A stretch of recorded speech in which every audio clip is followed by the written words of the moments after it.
So I'll keep it short. Good morning, everyone, and thanks very much for the wonderful opportunity. I hope there are people seeing online. So there should be just a build-up. It's supposed to be a type 1 diabetes symposium, and the initial talk supposed to be hypoglycemia, but I understand that has been spoken already. So now the task what I got is next 20 minutes or so is about other endocrine issues in type 1 diabetes, what you should look for in a type 1 diabetic when you got in front of them, front of you in a clinic, you know. So they will be already challenged with a lot of what do you say, psychological issues, if you like, with the challenges that they face psychologically about their diagnosis and what do they do with it. Along with it, I think, can I have the play mode? Help here. Can you come and help? This one? Yeah, okay, I think should be okay. So, here? Okay. So, a type 1 diabetic comes to your clinic. I'll just put up 4 or 5 clinical scenarios. So, recurrent infections was the one, and then he presents with vomiting and giddiness and diarrhea, and this is a typical type 1s. They have vomiting and diarrhea, so you should think of DKA and other things as the first life-threatening infections. Also can contribute, but apart from that, diabetic gastroparesis and everything happens. But in a type 1 early stage or at any stage, for example, the glycemic control is very poor and hyperpigmentation is identified in this patient. What is the possibility? There is early signs of retinopathy indicating a microvascular disease. And what is the possible diagnosis here? It is Addison's disease. Yes, it is a hypoadrenalism. And what happens is in type 1 diabetes, the patient with Addison's disease has got a huge challenge of hormone replacement throughout their life. Along with insulin, there is another drug that has to be given is steroids, and it compromises counterbalancing insulin and glucocorticoid and glucose metabolism. I'll just come to that briefly in a minute. So it is epidemiologically, it is there. You have to open up your eyes and look for it. And the type 1, you have to work for hormone condition, especially when there is a fluctuating blood sugar. So you look for the other causes, and you have to look for a condition called celiac disease as well. Anti-gliadin antibodies or IgA antibodies you can check for just for a celiac disease when you have a fluctuating thing. And then another one to do is a B12 level. So cortisol is one of the things that you should consider doing it. The incidence is almost about 10.8%, so you have to open your eyes and just look for it.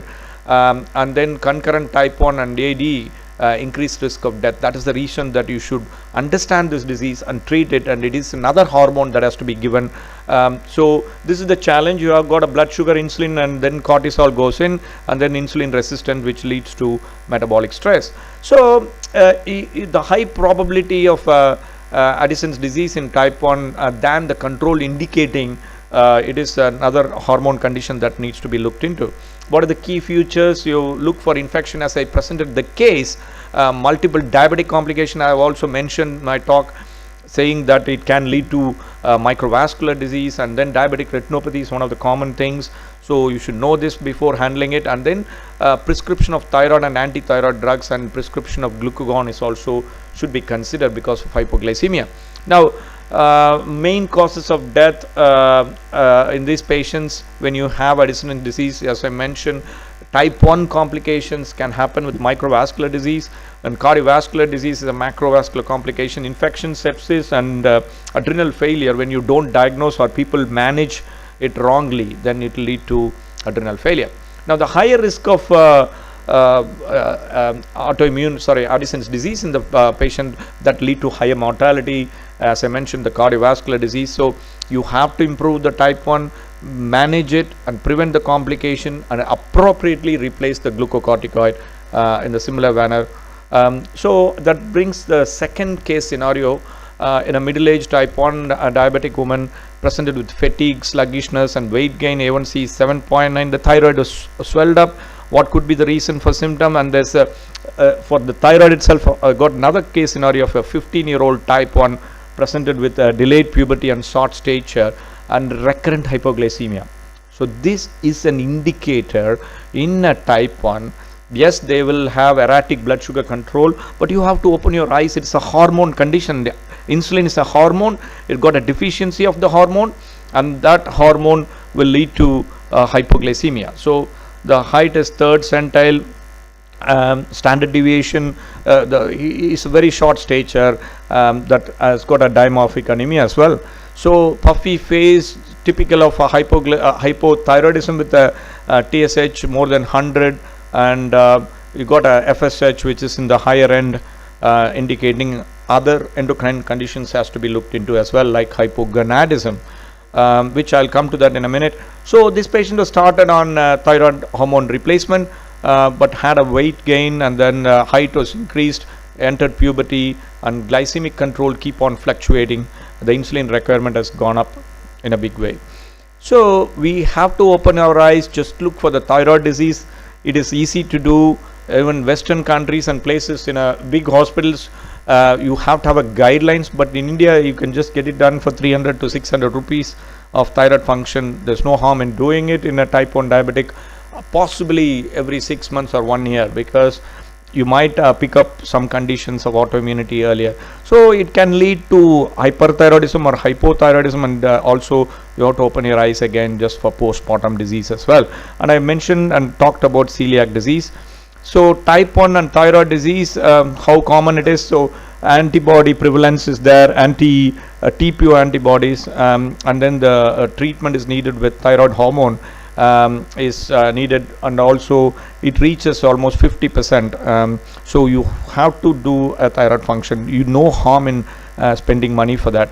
And these are very common disorders, and male to female ratio, we know about that very well, and it affects almost 5 to 10% of the general population, and we need to have a the long-term follow-up suggests that 30% of type 1s develop autoimmune thyroiditis. That is a huge number. So you got in your clinic about 100 people, 30 people will have type 1 diabetes. So you have to just make a diagnosis, otherwise it will get missed, because type 1 people won't do a thyroid function as a general practice or something, you'd get missed. So you have to get it done, and there are a lot of Indian data for it, but especially this is mainly for type 2s rather than type 1s.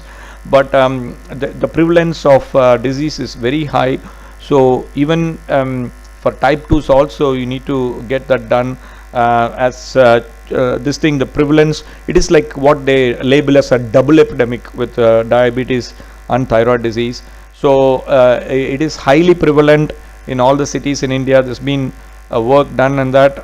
So clearly indicates that we need to check for the anti-TPO positivity in a type 1 patient, which will give you the diagnosis.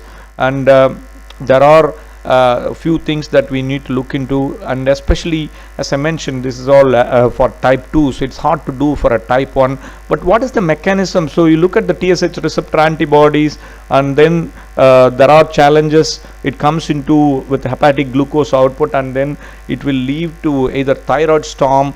From thyroid point of view, you have to be very, very careful if you got a poor blood sugar control, and then hyperthyroidism, that will lead to hyperglycemia. So a type 1 diabetic can also have hyperthyroidism as well. I showed you a case of hypothyroidism, but the GLUT2s on the liver, that will lead to hepatic glucose output, that will lead to hyperglycememia. So hypothyroidism, on the other hand, will also decreases the peripheral tissue glucose disposal. That will again lead to decreased GLUT4. GLUT4 decrease means insulin resistance goes up, and then there is a challenge of blood sugar going up and down. So association, as I mentioned, type 1 significantly associated with hypothyroidism, so we should get this test done without fail. So as I mentioned, that the hyper and hypo is there, and that will lead to quite a lot of challenges in the other side, especially the type 1 diabetic. So the prevalence is there. Current recommendation, this is mainly for Western countries, because you in India we can do spend 300 rupees, or just even TSH, just TSH doing is alone is enough in a type 1 every 6 months or so. we need to check for the antibodies at least once and make sure if it is strongly positive, we can do it much more frequently, as I mentioned, every 6 months. This is the third case scenario. I'm in a gynecopy for an infertility consult for past 1 year, and periods are irregular, infertility status. What happens is the condition called polycystic ovaries, again an epidemic in a young woman. So the type 1, it is very well documented that poorly controlled glycemia is so menarche is also delayed in these people, and proper studies have been done is showing that menarche and menstrual disturbance happens in a young woman with the type 1 diabetics, and that has got an impact on the theca cell and granulosa cell that will lead to challenges in the sort of periods. And here it shows that the duration of type 1 diabetes and also the onset of menarche and also the periods and everything gets affected with type 1 diabetes. So there is a definite link that has been demonstrated. So hyperandrogenism is one of the things with the polycystic ovarian syndrome in type 1 diabetics. It's so very well documented. It's almost present in 40% of type 1 diabetics women. So we should be again monitor and just do a good workup for these kind of people. They won't have a typical sort of morphology of a plumpy type 2 sort of features, but they will be having polycystic ovaries. They may not have an imaging polycystic ovaries, but you have to look for hyperandrogenism symptoms, and also sometimes you have to do the hormone levels.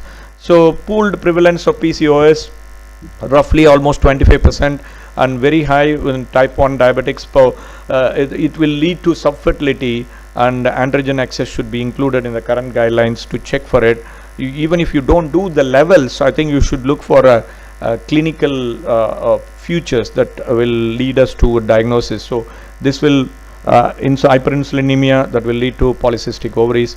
So that brings forth. So I mentioned about PCOS. You also need to take care and just look for it. And then another thing is for male 33-year-old, A1C is 9.5. Is there a link between male infertility? It has got a direct, definite affection of erectile dysfunction. As I mentioned, the retinopathy, but erectile dysfunction also, it's a vascular disease. And for a type 1, we should be monitoring it and doing more about it. It is almost reported in 60 to 80% of the patients, and also with a duration of 10 to 15% of men in type 1 diabetic. So here there are quite a lot of challenges, and it will lead to vascular and then leading to trabecular flow that will affect the erection. So, and there is another mechanism where it will lead to hypogonadism. So you have to look for hypogonadism features as well, that will be associated with type 1. But you need to work on it as like what you do for a type 2 patients. You have to work on it and get the diagnosis first before treating. So what I've done so far is last 10-15 minutes or so, I've given the scenarios what we commonly see. What we see is in a type 1 diabetic, we should look for when the fluctuating blood sugar or hypoglycemia happens, you should look for Addison's disease, just doing a cortisol level. And I've shown you case scenarios for hyper and hypothyroidism both, and then you have to, for a young woman, you have to look for polycystic ovaries. Now other than that, there are a lot of things which is uncommon, where these are all the common things what I mentioned that should not be missed. But the uncommon things you have to look for is a hypoparathyroidism, and then chronic mucocutaneous candidiasis, you look for the nails, and then adrenal we talked about, and primary hypogonadism. So in a young woman, it will lead to even premature ovarian failure, that kind of thing. It would be saddened to see those people. I mean, I don't know how frequently, but I see in my clinic the prevalence of premature ovarian failure has gone up slightly. Unfortunate thing for a young woman, but that has gone up. And we talked about hypothyroidism, and there is a autoimmune hypopituitarism as well. You have to look for it. but that is all very rare, but you can look for it. And some condition called lymphocytic hypophysitis can happen. And we discussed about malabsorption syndrome with celiac disease. And pernicious anemia is a B12. You have to make sure you check the B12 levels when there is a fluctuation of blood sugars, especially hypoglycemia, which will affect the absorption. And active hepatitis is also an autoimmune disease. You look for LFT subnormality. And vitiligo is a skin condition that you can have a look with your this thing. But those are the common things actually. Hypoparathyroidism, you have to get the diagnosis only by doing a calcium levels, and patient may be symptomatic, you can go for it.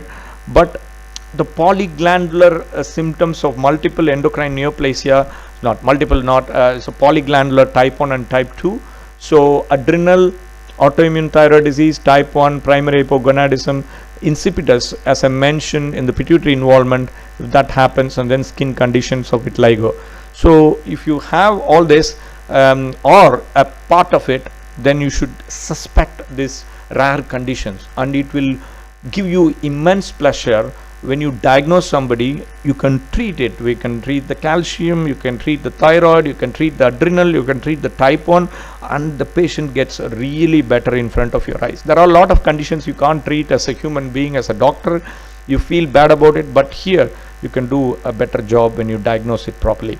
So I will show you the clinical scenarios, which is APS type 1 is chronic candidiasis, hypoparathyroidism, autoimmune adrenal insufficiency. APS type 2, on the other hand, you should have an adrenal this thing. APS type 2, you will be seeing a lot in your clinic if you got a pool of your type 1s, and autoimmune thyroid disease, and then type 1. So here type 3 of APS is existing, excluding autoimmune adrenal insufficiency, hypoparathyroidism, and chronic candidiasis. So it goes on, but we should be making a clinical diagnosis. And see, I'll show you from my cases what it is, just to show in a young patients with the pigmentation and other things, you should suspect going for checking for adrenal. And here again, just checking adrenal is very, very important. These are all the people who type 1 going into checking for adrenal insufficiency, and involvement of mucus is also there in this patient. So I showed you 3 case scenarios, which was all very, very interesting. You have to make the diagnosis. Thank you. The next one is APS from infancy. So you can see the cortisol level is being 44, and you have to think these kind of babies. So whole point of education is, when you have a case of type 1, if you can't think of out of the box, you won't make the diagnosis. So then you do a blood test because of multiple hypos, you go ahead and do this thing. So after this kind of awareness, a doctor should try to make a full investigation of a type 1 patients, and then that will lead to a proper treatment of it, and so the fluctuations won't be there. Just a small word, when you have pregnancy as well, there are a lot of challenges when you have a type 1. So what I've done is, in the last 20 minutes or so, is to throw some light on the common conditions where type 1 diabetes associated with adrenal, and type 1 associated with thyroid disease, where hyper and hypo, and also type 1 diabetes with common things like polycystic ovaries and hypogonadism, and one other condition in a young woman of premature ovarian failure. That kind of thing you should think of as when there's a hypogonadism. And I've also touched based on polyglandular type 1 and type 2 and ABC, 1, 2, 3, 4, sorry. So with that, I stop this thing. I'm happy to take any further questions.